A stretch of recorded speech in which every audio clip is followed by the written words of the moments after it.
Spoken there. I haven't thought about flying for a long time. I haven't dreamed of that moment when I was alone above the clouds for a long time. I haven't dreamed of waking up in a room surrounded in blue and green grass for more years than I could dream of remembering. I haven't walked back into the past or scratched on the doors of my origins, where it all came from, since I held up that cape for the last time. Return to Kent Town 10th Year Anniversary Edition is a revised version of Andy N's first poetry book. The book can be purchased from Amazon and it contains numerous additional material. Spoken Label. Hi, it's Andy N from Spoken Label. Thank you today for streaming or downloading another episode of Spoken Label. Spoken Label was originally set up on beginning of 2016 and as of speaking has currently nearly 300 sessions. The full archive is available on Spoken Label bandcamp.com. Although it is available for free for stream and download if you wish, I am always grateful for any sort of kind of donation to enable me to keep the running costs of this podcast going. And enjoy. Take care. Bye bye. Spoken Label. Hi guys, Andy N, Spoken Label, back in the house on a warm Saturday evening. We're over to America again today, and I've got a lovely lady with me today. Now, she's going to contact me fairly recently, an email, and I really like the sound of her book. But we'll come on to that in a minute, because what I like about Spoken Label is when you research the author, sometimes you find out things about them you didn't realise. And this lady in question has done 2 books about Virginia Woolf as well, and I want to talk to her about that as well. So we've got Lisa, and she's going to kill me for this now. It's L Bordetsky Williams, or Lisa to me. Have I got that right, Lisa, or am I completely out? No, very close. L Bordetsky Williams. Oh, nowhere near. Well, I'm not going to call you L because I'll forget after 10 minutes. Lisa.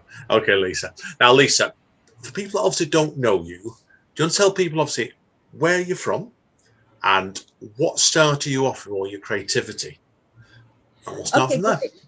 Okay, great. Just so wonderful to be here. I am from New York. I grew up in Queens, New York. So, I was just telling Andy that I've lived in New York my whole life. I went to college in Massachusetts, and I spent time studying in Moscow as a student, and probably lived a year in Boston. But otherwise, I've always lived in New York City, and New York City is a big inspiration for me. I have to say, I really love the city, as I love London. I think if you love New York, you love London. They're sister cities as far as I'm concerned. And I always wanted to write. So I was probably one of these kind of just love to read. And actually, I loved Russian literature so much, even like just read a lot of it in my teen years. And all those books stayed with me my whole life. Tolstoy, Dostoevsky, Chekhov. And of course, I read Mrs. Dalloway for the first time when I was 16, and I didn't understand any of it, but I loved it. Yeah, I think I read at 18. I would have struggled with that at 16 as well. So. I just loved it, though. It didn't matter to me. And so I always wanted to write. And actually, I took a journey. I went to Moscow in 1980 as a student, and it was an unbelievable experience to be in Moscow during the Cold War. And I met, many of the grandchildren of the Bolsheviks, whose, grandparents were Bolshevik leaders and believed in all of those incredible ideals of the revolution. And many of them were murdered by Stalin during the late 30s or were exiled. And I had an unusual experience to meet them while I was there. I'll talk about that later, but they really inspired me to write. And when I graduated from college, I started to write down their experiences. But it took me a long time to find the right form. So in the meantime, I did write an academic. I went on to graduate school, and I did write an academic book on Virginia Woolf and Toni Morrison, and then a memoir, Letters to Virginia Woolf, and some poems. And just recently I came out with Forget Russia. So the writing's been with me my whole life. But I also am a professor at Ramapo College of New Jersey. And it's a wonderful college, and I love teaching, and I love my students, and they inspire me too. Brilliant. Now, I want to obviously talk about each of your books. Because obviously, with your writing, you've gone through, like, I could say, different phases, aren't you, really, if you look at it, like, where you've done 2 academic books, poetry, and now you're on to your current novel. So I want to ask you, first of all, then, where did your love of Virginia Woolf and Toni Morrison come from? Okay, great, wonderful. So I've always loved Virginia Woolf. And my love for Virginia Woolf has taken me to England several times to go to the Virginia Woolf Conference, to Sussex to see her home, to Bloomsbury to walk around. Oh, wow. I mean, I really think when I first read Mrs. Dalloway, even though I didn't really understand it, the language it spoke to me in some way. I didn't understand why. And I mean, Virginia Woolf was such a pioneer. And I think, as I went to college and then in graduate school, she just spoke so deeply of, what it meant to be a pioneer and to be an outsider, and just to go so deep into the interior lives of being a woman and her own struggles. And then, of course, Toni Morrison it was a tremendous loss when she died, but she is like one of our greatest American writers. She's so towering.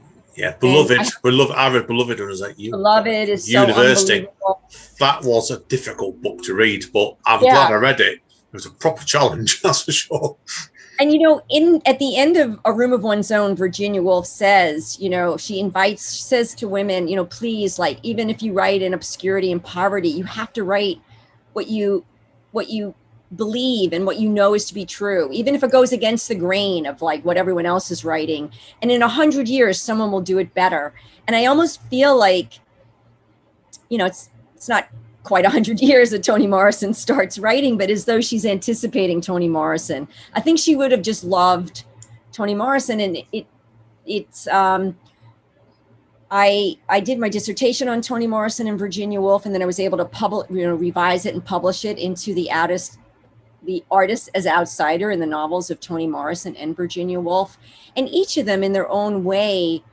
First of all, Toni Morrison did her master's thesis on Mrs. Dalloway and on Faulkner. So that's the connection, the starting point. And I think both of them were such pioneers in their own respective ways.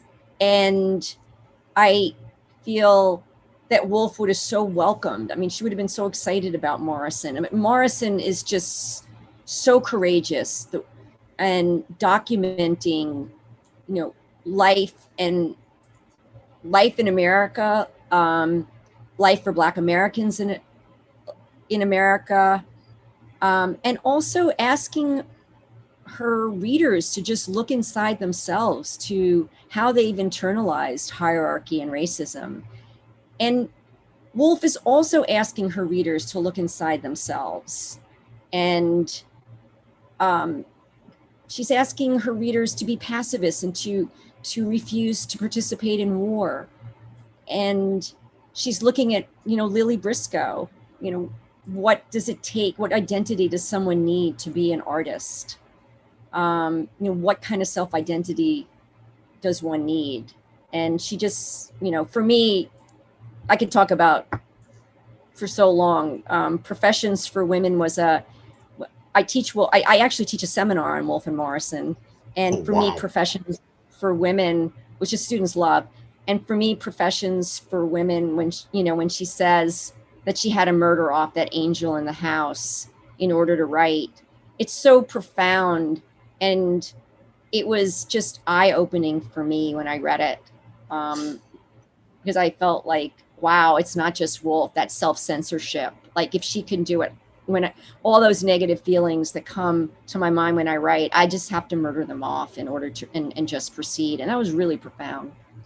Understandable. Now, it obviously showed, with that first book you done, you still had more you wanted to write about Virginia Woolf. Because people obviously check, you bought a second book out of Virginia Woolf, didn't you? 5 years later. Yes, Letters to Virginia Woolf. Yes, sorry, yes. Yeah, sorry to.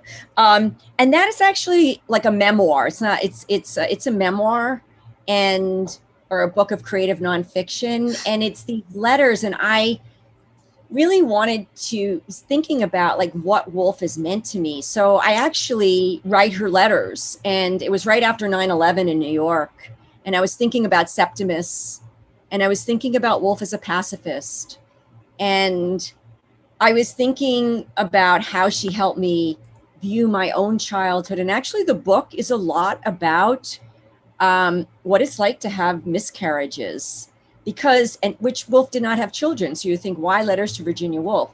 And what it's like to go through fertility treatments, actually. And all aspects of a woman's experience that's not written about enough. And Woolf gave me the courage to look at these experiences and say, this needs to be documented. Woolf is so courageous how she documents women's lives. And she gave me the courage. And also, thinking deeply about Septimus and what war did, and walking around New York after 9/11. But Septimus is just and Mrs. Dalloway is one of the greatest anti-war novels ever written.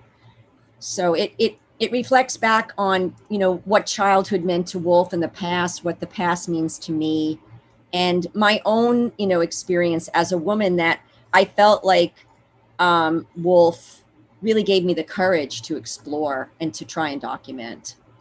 Yeah, no, she's that sort of writer straight away. But I was thinking the two books stood to me was To the Lighthouse, and my favourite one, and I forgot, I just double checked the name before, was The Waves, which is the most experimental book. The Waves is just absolute.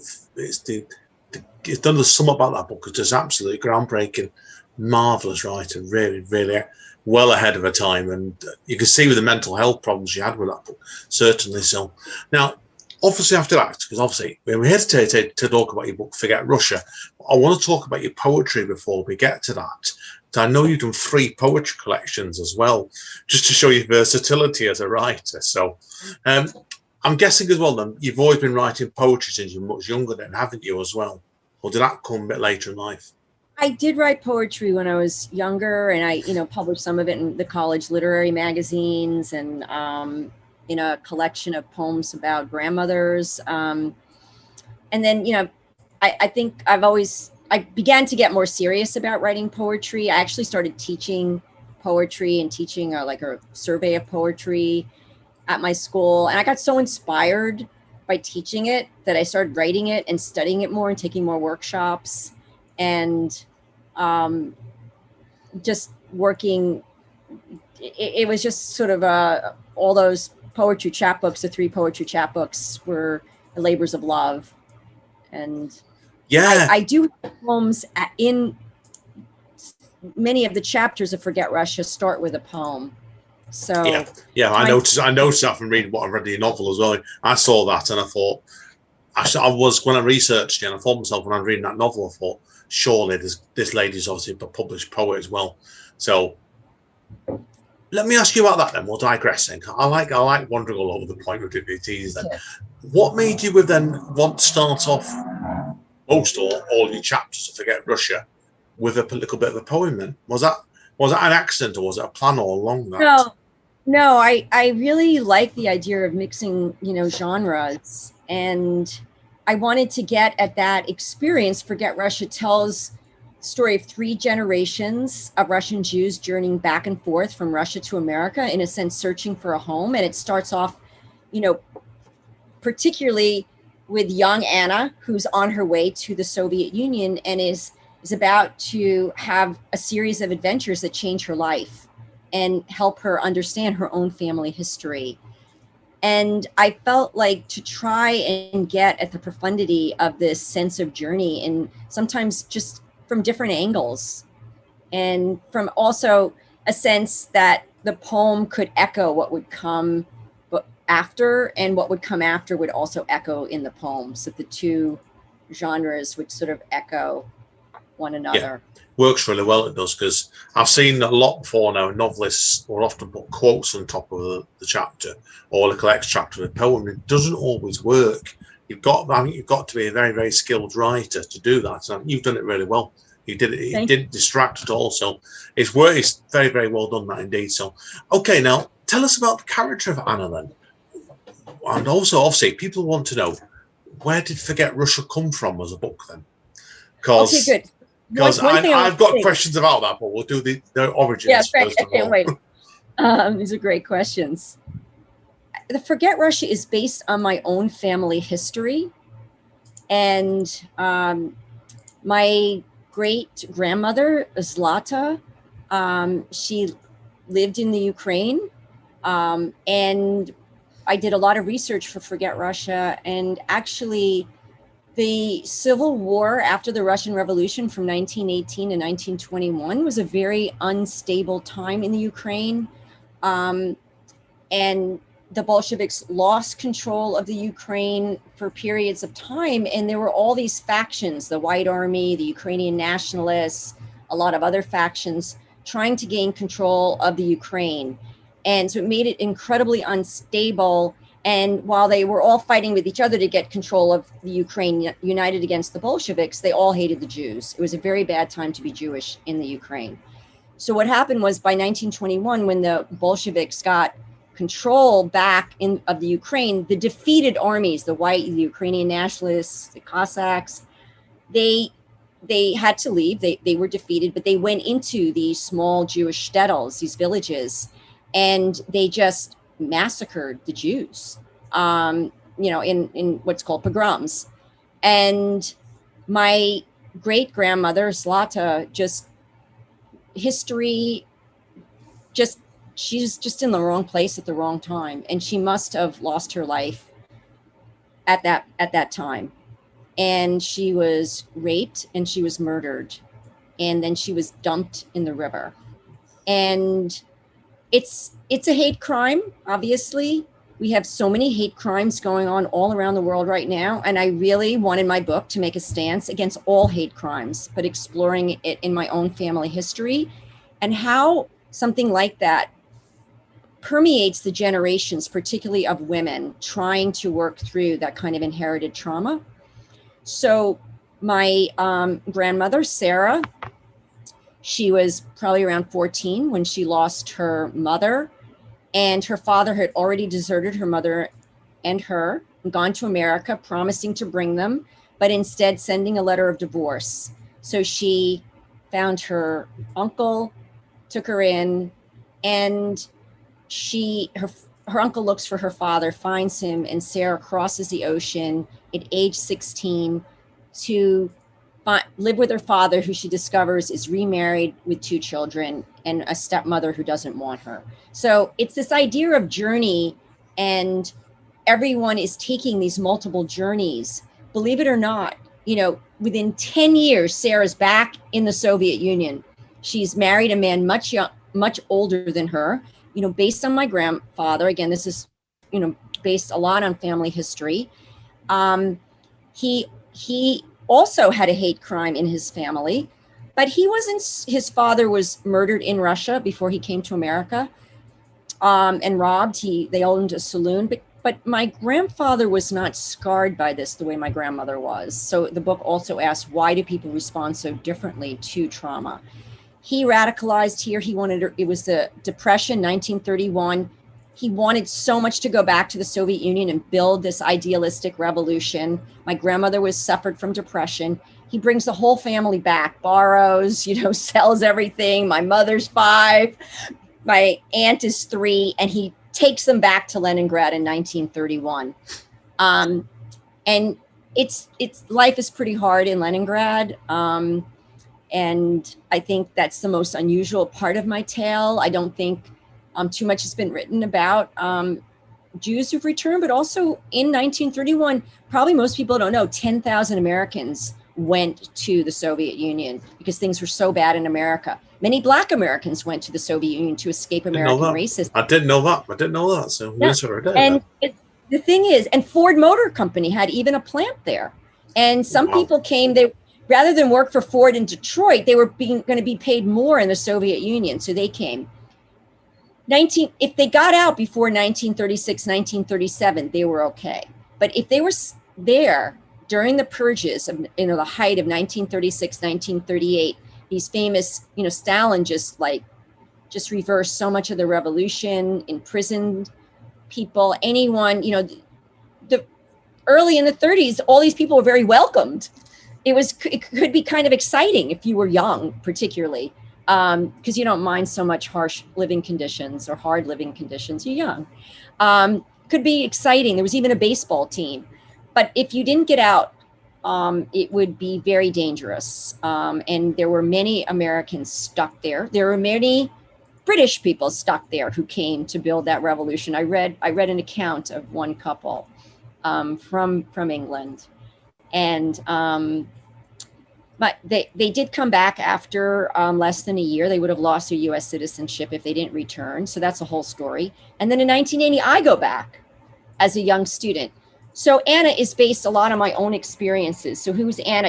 The book starts off with her. She's, she's very young. She's never even been out of the country. Her mother, she's crazy for going to the Soviet Union. She said, her mother tells her that your problem is you have a Russian soul. And I still remember what life was like there when I was 5. And her grandmother tells her, good luck, you'll need it. Her legs are practically shaking on the plane going over there. And yet, when she gets there, she feels in some odd way as though she's been in that country before. And she meets these incredible, incredible Soviet Jews and other Soviet citizens who, in a sense, changed her life.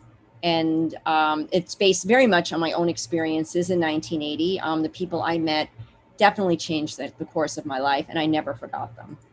Yeah, you can tell that straight away, because what's not as obvious when you read this book, obviously, because I did some research into you before, and I came across an article online that you wrote about on wordmothers.com. And I want to talk about this because this is quite interesting, because it insinuates that this book has literally took you a long, long time to write. Because I like the comparison when you came up with Walt Whitman, when you talked about his poem, I think it's a poem, Leaves of Grass, which I didn't read at uni. And that one was like, he just kept writing that pretty well throughout his life.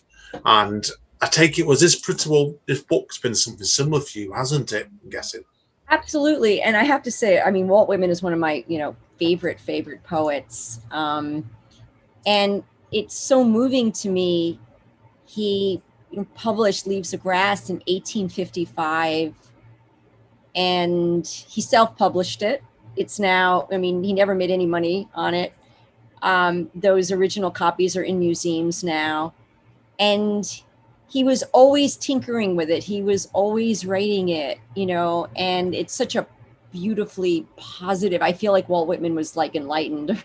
He really understood the relationship between the self and the cosmos, not intellectually, but like he got it. And I was really inspired by that because I started this book so long ago. It first started off more as a memoir. I'm really happy that when I got back from the Soviet Union so many years ago, I wrote immediately all my experiences down because it would have been really hard for me to remember it. And then I worked on it, and I just didn't feel satisfied with it. So I put it aside. I went to graduate school. I did the academic book on Woolf and Morrison, and I wrote letters to Virginia Woolf, but then I would come back to it periodically and then put it back down. And then I did the poetry, but then I decided about 15 years ago, I just have to, finish this book. And I got, really serious about it. And I wrote it a million different ways. I did tons of research, and I wrote it, 40 times or something. I was always working on it. Wow. And yet and the research really helped, but it did, eventually come together. And I'm really happy with how it came together because, and I switched to a fictional form because it is 3 generations. And I think one of the hard things was to bring all of their stories together. I feel the book has this kind of epic historical sweep. And it also has a love story. I feel like if you're going to write about Russia, you have to have a love story. Yeah, completely. The more miserable, the better. Usually works. That sort of thing. Yeah, no, that's the fictional side, but not so much Russia. It always, if you give it a dramatic feel, yeah, definitely. But that one. So obviously, with you doing so many drafts of the book, did you find the original draft to do is completely different way from where the book actually ended up turning into? Well, I feel that those original drafts, in terms of the 1980, because the original drafts were really mainly about 1980, most of those pages stayed, but they were just in a very different form. You know, it took me a long time to figure out the right structure. Yeah.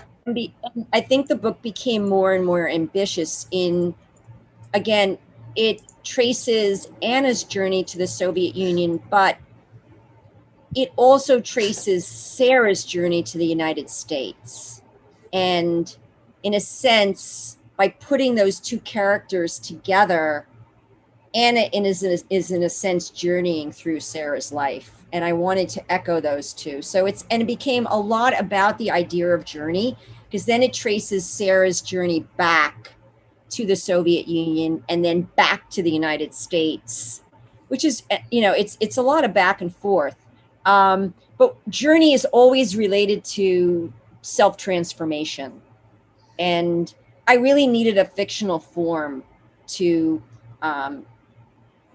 get at that. I felt like I also needed time. I realize now that I feel like this novel needed to just sit with me, and I needed some time to pass. You know, as I feel one of the most profound words Woolf has come up with is the second part of To the Lighthouse, time passes. And time needed to pass for me to also understand these experiences more. And through the writing and rewriting, I felt like it, and the struggle with it, I almost was like wrestling with it for many years. I felt like that process, now looking back on it, helped me also understand, what would the significance of these experiences and these lives. Yeah, no, I get you straight away with that. I've got 2/3 away from my first novel at the moment, and that's took me 15 years to write. I'll get there a bit, but I know what you mean. But I know totally what you mean now. I want to ask you as well, because obviously a couple of bits and pieces here I find quite interesting when researching you. You were enrolled in a writing workshop at one point, didn't you, with the Jewish feminist writer E.M. Broner, who encouraged you to get the manuscript done. Can you tell us about the impact that she made on your novel then? I'm so glad that you mentioned her.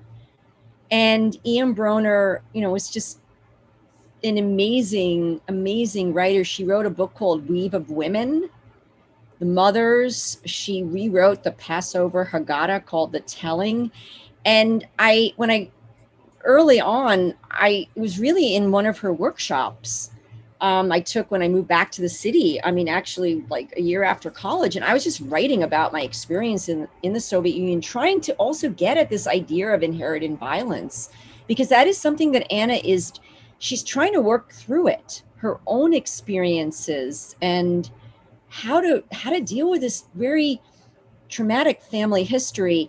And when I started writing it in, E.M. Broner, her full name was Esther, she was so enthusiastic about my writing. She just said, you got to write this. And she said, got me enrolled in the Virginia Center for the Creative Arts. And I went there. That was my next question, actually. So we'll come on to that in a moment. Well, it's kind of funny just to talk about that, because I was very young. I was 23. I went to the Virginia Center for the Creative Arts, thanks to Esther Broner. And, I sat in a room, like you sit in a room and like they serve you lunch, like you just get a bag and you could eat your lunch. And it wasn't that easy being that young, sitting with myself for so long. I have to admit, and everyone was much older than me there. And they were so nice to me.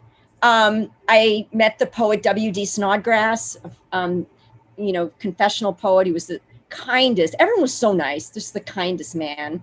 And, but I did get a draft out.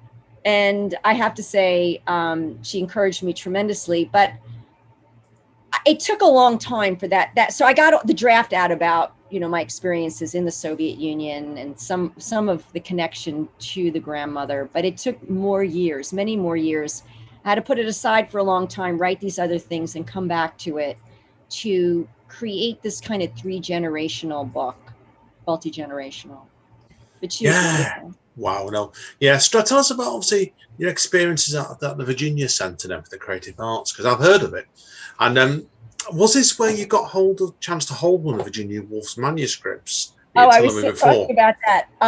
That's another story. I'm going to the Virginia Center for the Creative Arts was just a great experience, but I would say it was a little difficult, if I'm going to say something just slightly humorous, just to be that young and to be in a room for 6 hours with yourself was its own challenge. But I did get my draft done, and it was a wonderful place.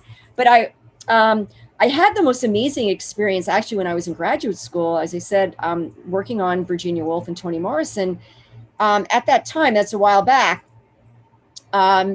Virginia Woolf's papers are many of them are, of course, are in England. But some of them are in the New York Public Library in the Berg collection.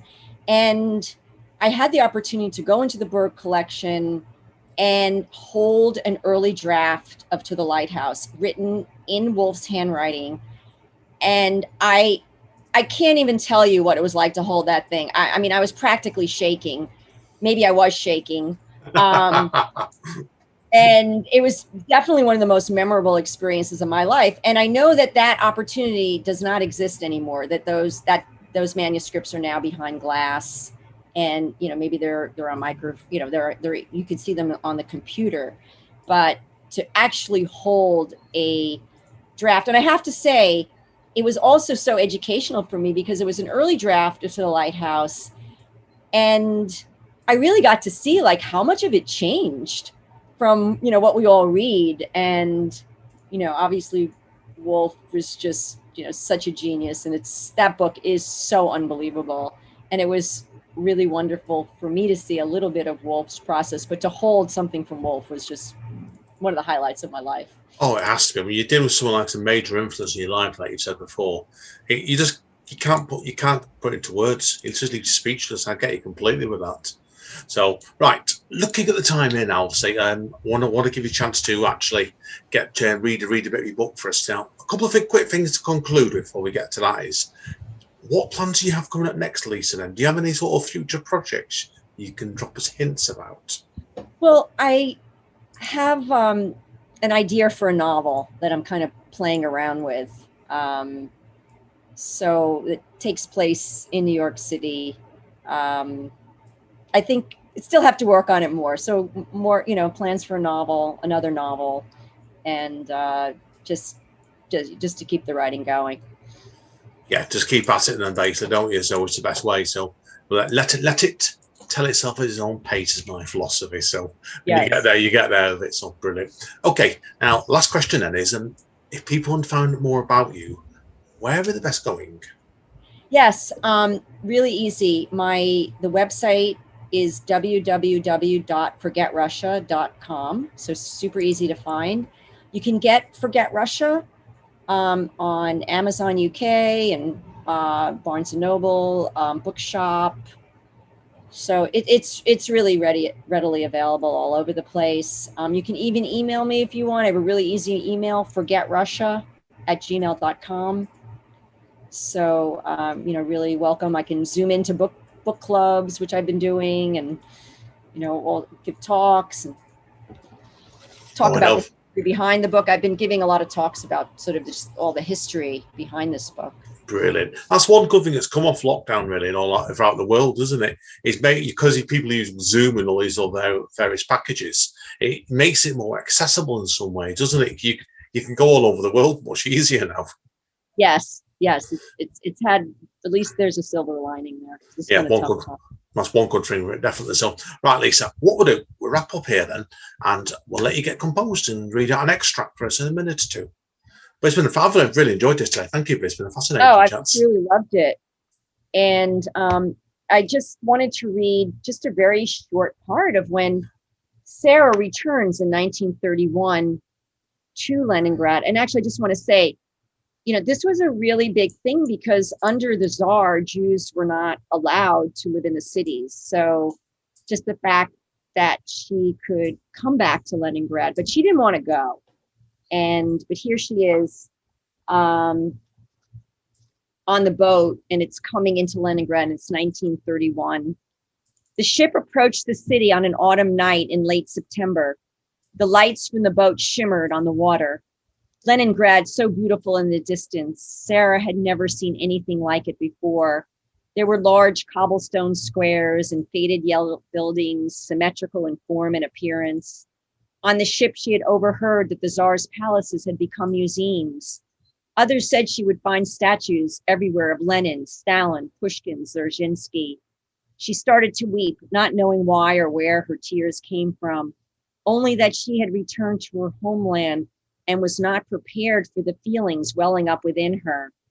Once the boat entered the harbor, Sarah thought she heard her mother calling to her in the rain that fell softly, creating a mist over the city. On the ship, no one spoke. They just peered at the city in front of them.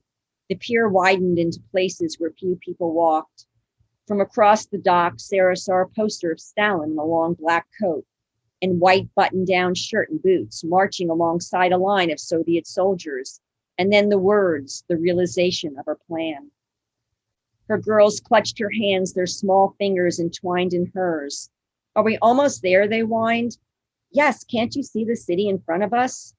No, there are too many people, Susan said. And the smell is terrible.